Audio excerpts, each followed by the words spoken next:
അദ്ദേഹമില്ലാതെ മലയാള cinema പൂർണ്ണമാവില്ല. പല വേഷങ്ങൾ, പല വികാരങ്ങൾ, ഒട്ടനവധി കഥാപാത്രങ്ങൾ മലയാള സിനിമാ ആസ്വാദകരെ ഓരോ നിമിഷവും അമ്പരപ്പിച്ചുകൊണ്ടിരിക്കുന്നു. ഓരോ സിനിമയും കഴിയുമ്പോൾ സ്വയം പുതുക്കി മുന്നേറുന്ന താരരാജാവ്.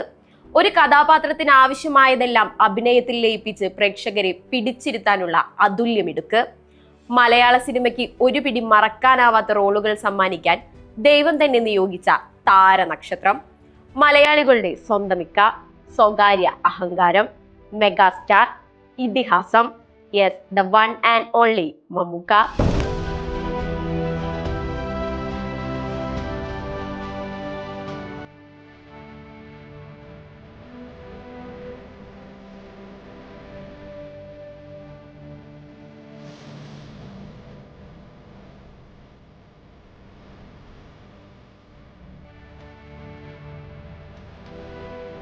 ദേശീയ ചലച്ചിത്ര പുരസ്കാരം 3 തവണ, സംസ്ഥാന പുരസ്കാരം 8 തവണ.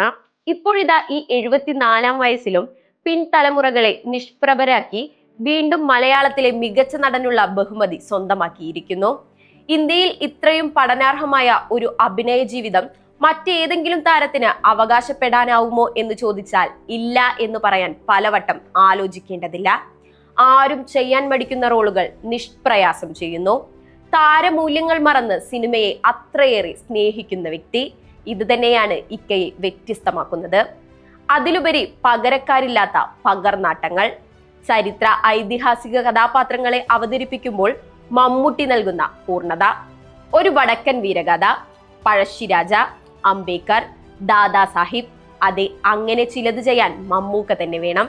ന്യൂഡൽഹിയിലെ GK എന്ന കഥാപാത്രവും നായർ സാബും മറ്റൊരു നടനെ വെച്ച് സങ്കല്പിക്കാൻ കഴിയുമോ? നിറക്കൂട്ടിലും യാത്രയിലും ആവനാഴിയിലും ഇൻസ്പെക്ടർ ബൽറാമിലും CBI ഡയറിക്കുറിപ്പിലും യാത്രയിലും ഈ മമ്മൂട്ടി മാജിക് കാണാനാകും.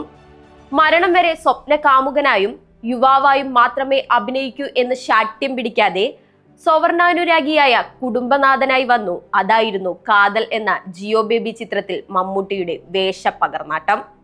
പഴയ വിജയ ഫോർമുലകൾ ആവർത്തിക്കാൻ വെമ്പുന്ന നടന്മാർക്കിടയിൽ പുതിയതിലേക്ക് മാത്രം സഞ്ചരിക്കാൻ ഇഷ്ടപ്പെടുന്ന നടനാണ് മമ്മൂക്ക. തന്നിലെ നടന് വെല്ലുവിളി ഉയർത്തുന്ന കഥാപാത്രങ്ങളാണ് അദ്ദേഹത്തിന്റെ ലക്ഷ്യം. ഇതുവരെ ആരും പരീക്ഷിക്കാത്ത ചിലതുകൂടി തന്നിൽ ബാക്കിയുണ്ടെന്ന് അദ്ദേഹം ഉറച്ചു വിശ്വസിക്കുന്നു. ഇപ്പോഴിതാ അതിന്റെ തെളിവ് എന്നോണം ആ അഭിനയ മികവിന് ഒരിക്കൽ കൂടി മമ്മൂട്ടിയെ തേടി സംസ്ഥാന ചലച്ചിത്ര പുരസ്കാരമെത്തി. പൂർണ്ണമായും ബ്ലാക്ക് ആൻഡ് വൈറ്റിലെത്തി ഭയത്തിന്റെയും ദുരൂഹതകളുടെയും മായക്കാഴ്ചകൾ സമ്മാനിച്ച ചിത്രമായിരുന്നു ഭ്രമയുഗം. മലയാളത്തിന്റെ മഹാനടൻ മമ്മൂട്ടി വേഷപ്പകർനാട്ടം നടത്തിയപ്പോൾ അതേവരെ കാണാത്ത ദൃശ്യവിസ്മയത്തിനാണ് പ്രേക്ഷകർ സാക്ഷികളായത്. കൊടുമൺ പോറ്റി, ചാത്തൻ എന്നീ 2 കഥാപാത്രങ്ങളെ ഏക ശരീരത്തിലേക്ക് ആവാഹിച്ചുകൊണ്ട് അധികാരത്തിനകത്തെ പൈശാചികതയെ അതിശക്തമായും സൂക്ഷ്മമായും ആവിഷ്കരിച്ച ഭാവാഭിനയ മികവിന് താരപദവിയും പ്രതിച്ഛായയും മറന്ന് ഉടലിനെ അഭിനയ പരീക്ഷണത്തിന്റെ ഉപാധിയാക്കാൻ എടുത്തണിഞ്ഞ പ്രതിനായക വേഷത്തിലെ പകർനാട്ട പൂർണ്ണതയ്ക്ക് അതിനാണ് അദ്ദേഹത്തെ തേടി അവാർഡ് എത്തിയതെന്ന് നിസ്സംശയം പറയാം. 2022-ലും മമ്മൂക്കയെ തേടി മികച്ച നടനുള്ള അവാർഡ് എത്തിയിരുന്നു. നൻപകൽ നേരത്ത് മയക്കം എന്ന ചിത്രത്തിലെ വേഷപ്പകർനാട്ടമാണ് വാഴ്ത്തപ്പെട്ടത്. മലയാളത്തിലെ ചലച്ചിത്രാഭിനയ ചരിത്രത്തിലെ അത്യപൂർവവും വിസ്മയകരവുമായ ഭാവാവിഷ്കാര മികവ്. തികച്ചും വിഭിന്നമായ സ്വഭാവ സവിശേഷതകളുള്ള 2 മനുഷ്യരുടെ ദ്വന്ദ്വ ഭാവങ്ങളെ അതിസൂക്ഷ്മമായും നിയന്ത്രിതവുമായും ശരീരഭാഷയിൽ പകർന്നാടിയ അഭിനയ മികവിന്. ജെയിംസ് എന്ന മലയാളിയിൽ നിന്നും സുന്ദരം എന്ന തമിഴ് നായകനിലേക്കുള്ള പകരമായ പ്രവേശത്തിലൂടെയുള്ള 2 ദേശങ്ങൾ, 2 ഭാഷകൾ, 2 സംസ്കാരങ്ങൾ എന്നിവ ഒരേ ശരീരത്തിലേക്ക് ആവാഹിച്ച അഭിനയമാണ് നൻപകൽ നേരത്ത് മയക്കം എന്ന ചിത്രത്തിൽ കാണാനായത്.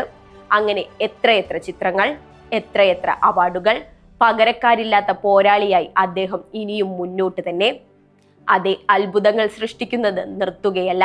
ഓരോ വേഷത്തിലും പുതുജന്മം നേടി മലയാള സിനിമയുടെ അതിരുകൾ കടന്ന് അതുല്യമായ അഭിനയലോകം പണിയുകയാണ് മമ്മൂക്ക.